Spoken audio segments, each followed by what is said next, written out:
The scene we're filming at the moment is when Fergal and Mary have arrived at the estate and in our old clapped out van, and I set fire to the van and, well, I was going to say blow it up. I don't know if I blow it up, but I set it afire. And yeah, I know that we're not going to be on the move anymore after this, so this is the final sort of place that we run to, and I know that we're not going to need the van anymore.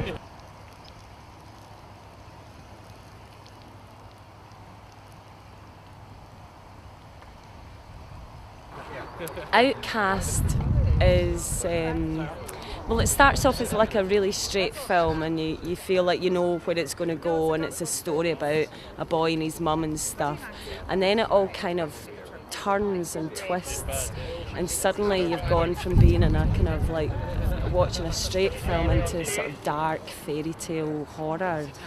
I loved it, but I couldn't work out. It took me a while to work out what it was. It's kind of like, it's a really interesting idea. I mean, there's a love story with young people, it's a coming of age story, and it's a monster movie all in one. It's kind of mad, but in a really good mad way. It's a horror movie, and about a traveller, or superficially appear to be a traveller family arriving in a council estate in Scotland.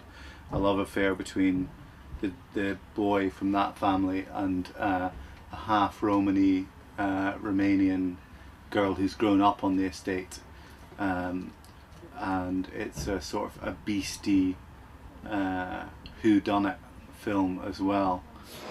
Well, Outcast is a Celtic horror film, very intelligent, a good bit of writing. Colm McCarthy I've worked with before, who's directing it as well, and his brother Tom. It tells the story of an old Celtic tradition and community called the Sheed, and I play Cathal, who for years is immortal, unlike them, who for years has been interested and fascinated by their magical powers and wants part of it. When he was a lot younger, he seduced the young daughter, Mary, played by Dickie, and spawned potentially something very damaging.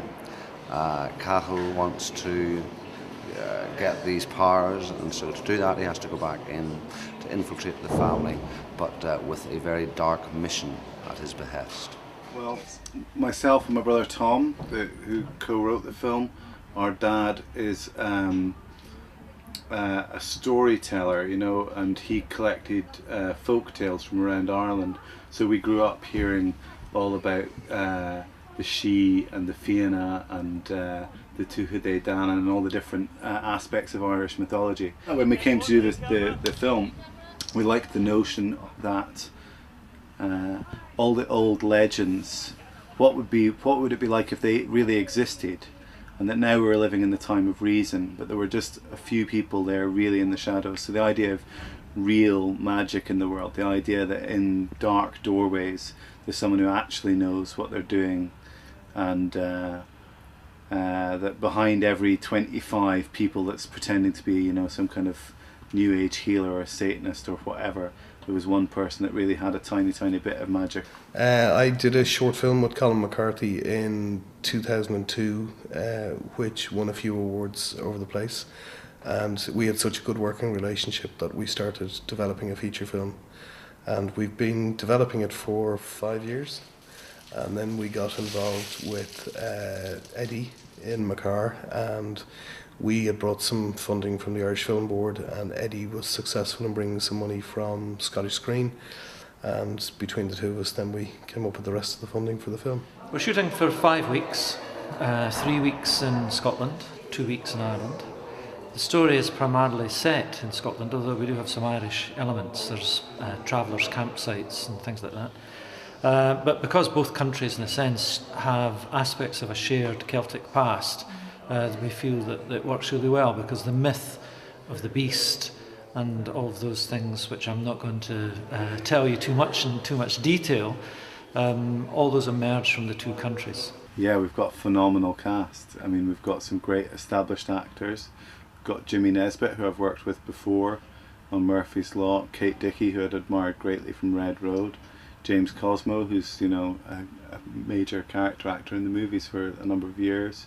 You know, we've got Ciaran McMenamin, whose work I've admired before. So we've got a very, very strong cast of experienced actors, and then we've got some phenomenal new kids. And we had a great casting director on this, Des Hamilton, who found like the kids for This Is England and stuff like that. And he found Niall and Hannah, who are playing Fergal and Petronella, as well as Josh, who's playing Tomask. And I mean, they've all got very, very different styles of acting, but they're all really nice people. And if you're working with good people that want to do good work, then you can make them do anything. And we've had to make some of the actors do some unpleasant things in this, be naked and covered in slime and liquid in very cold places, get covered in blood, do frankly preposterous things, chop up pigeons and stuff. And you know, they've all been very, very willing.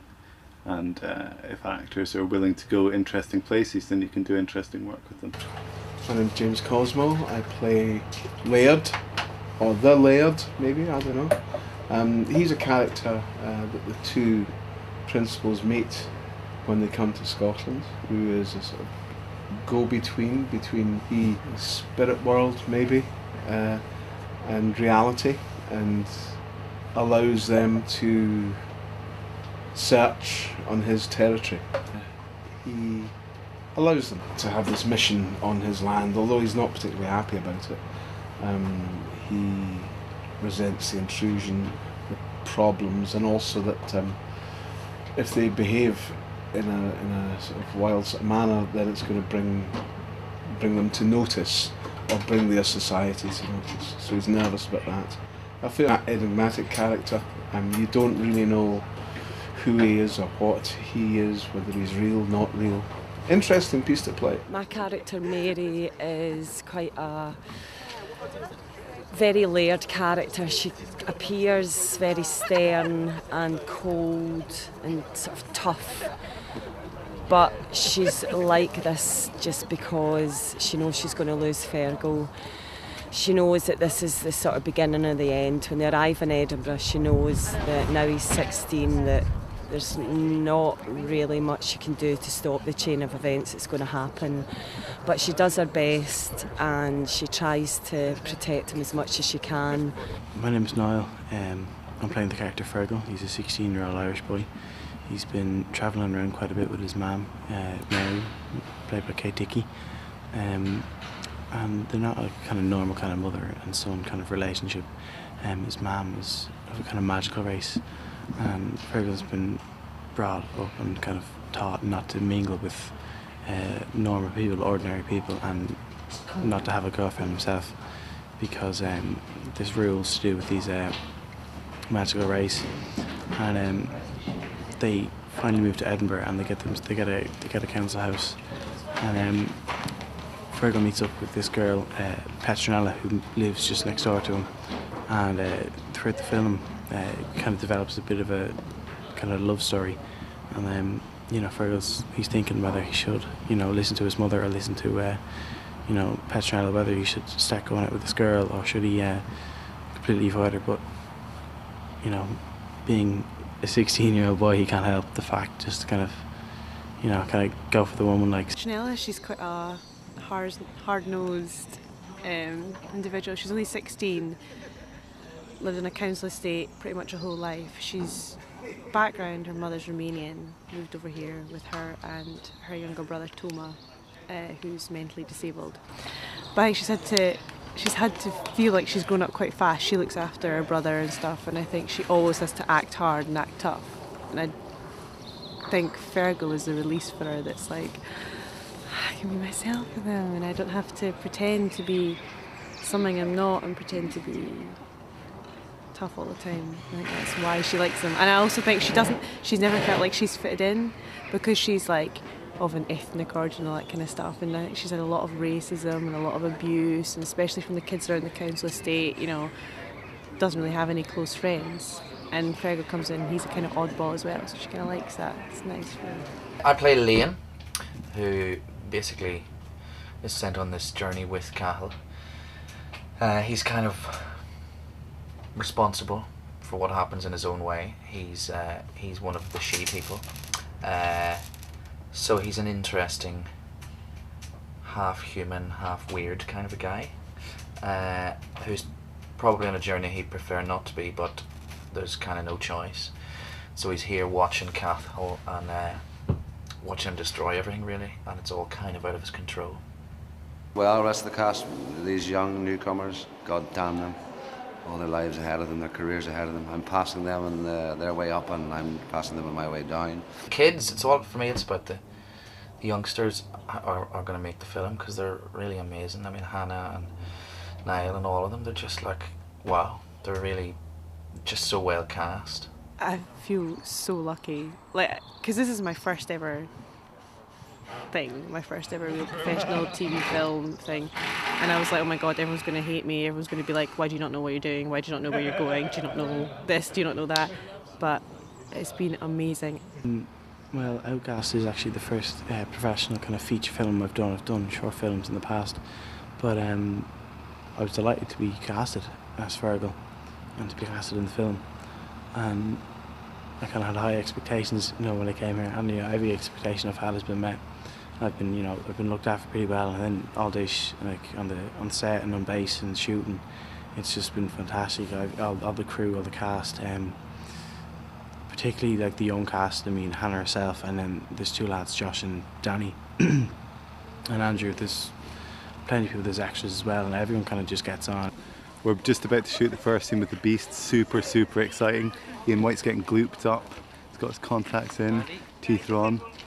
I can glance him through the door of his little SUV. He's going to come out of his hut now, and he's going to get in there and burst out and chase Petronella down, and we're all super excited. Beast is a creature of sexual rage. He's what happens inside you if you lock your dark side away. It grows and grows and grows until it bursts out of you, which is what happens in this scene. The guy that's playing him, Ian Whyte, is a fantastic physical actor. He's 7'1" martial artist who's Predator in the last two AVP films. I just got sight of him now. He looks fucking cool. And he's a great guy, lots of stamina. He's been in the chair for 8 hours today. We're good to go. Makeup getting ready, and we're about to shoot it. Bye. Basically, we've got a chest piece, sort of kind of shoulder and back piece, and then there's a neck that blends onto that.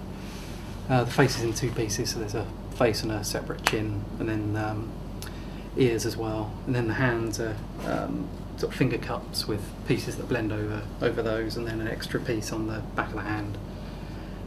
So it's a case of doing it all in stages. So we try and get the ears on first, and then the face, then the back, then the chest, and we sort of try and get the hands and the veins going on at the same time as well. So it's a case of trying to, kind of keep everything moving, just so so we can get it done as quick as possible. But we're finding it's taking around 6 hours, kind of 6 hour mark. So it's quite a job really. And then we cover in with a sort of an all over colour. It's just like a pale, kind of a very pale flesh colour, and then we airbrush veins and sort of paint the veins in on top. Yeah, I've never done a makeup quite as extensive as this before. It's quite liberating actually. Being, for what I suppose is practically naked. One of these processes that you just have to accept. There's absolutely nothing about this character that is likeable in any way, the performance or the preparation. It's a completely hurtful, hateful, torturous experience. But that is what you've got to do, what you've got to come to terms with. I think from a viewing perspective, the only redeeming quality of this character is that when you see him on the screen, you'll know somebody's going to get it.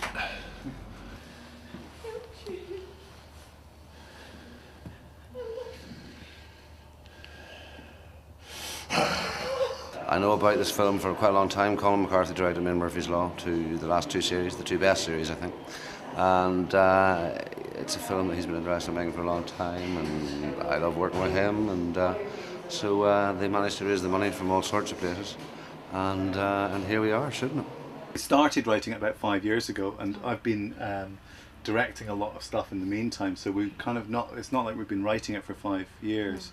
I've directed a lot of TV, so I'd go off and do a TV project and come back, and we do a little bit more work on the script, and then I'd go off and do something else. I first read the script in, I think it was October 2007. I had a meeting with Colm and Eddie, and Colm had seen Red Road, so I had a read of the script, and we met up and had a chat and stuff with him and Eddie, and I really loved it. And I've never done horror before. I'm that much of a wuss, I don't even watch horrors. But I liked the fact that Colm sort of said this was like a dark fairy tale, and I really liked that. And I liked the fact as well it plays quite like a really straight script, and then suddenly you're a bit like, oh, what's happening here and what's going on, and I just think it's a fantastic script. They sent me the script, and I loved the script. I thought it was so very clever, the way it brings you in. You believe it's a sort of gritty reality story about a little Romanian kid, and you know, for the first 30 pages, and then things start to change, and I'm always intrigued by that, by bringing the audience in thinking it's one thing and it's not, it's another thing. You know, it's like sometimes when you change horses in the middle of a film, it sort of wrong foots the audience, makes them maybe sit up and try and catch up again, you know, so you don't get a sort of lull in the watching. It's a very good script. Part of the notion for me as a director in the film is looking at what, say, Paul Greengrass has done in action movies, which is taking what people kind of lazily refer to as a documentary style, i.e. handheld, observational way of shooting and working around actors, and taking that and applying it to a genre which is not normally applied to. So Greengrass did this really effectively with action movies, and we're kind of looking to do that with the horror movie a bit. My back is covered in these ancient tattoos, so I will be removing one at the top of this. A prosthetic. I've been in the makeup chair for 3 hours today, that was fun. And I'm taking a bit of skin off. I then place it in the hand of the corpse who's been mutilated by this beast that I need to try and find. And I'm hoping that the blood from the tattoo and skin in his hand will bring him back to life sufficiently to point the direction on a map of the block where they're living. You know, same old story. It's going great. It's fantastic because Colm is, in a sense, people think of him as a first-time director, and strictly speaking, that's true, in the sense that he hasn't made a feature film before. But he's made a great deal of high-end UK network television drama. And also, with being the writer-director on this film, he's been living and working with this film for at least 5 years. So he's a delight to work with because he's so excited to be making this film, and he's so well prepared in terms of making it as well. So it's been a great shoot so far. It's very clever writing, actually, and you know, get claried in blood and look ridiculous and scary, and it's good to play a baddie. Have you seen her? No. It's brilliant. It's really, really incredible. It's so much fun. It's cold, a little bit wet, but I have to say this week's been even better because the sun's come out and it's just been great. It's just been amazing. Yeah, it's good. It's a nice crew. It's nice to see a sort of half Irish, half Scottish crew working really well together, and it'd be nice if some more stuff was done, a sort of cooperative thing between Ireland and Scotland. It'd be terrific. I'm very happy to be here and seeing them all having such a good time in Edinburgh.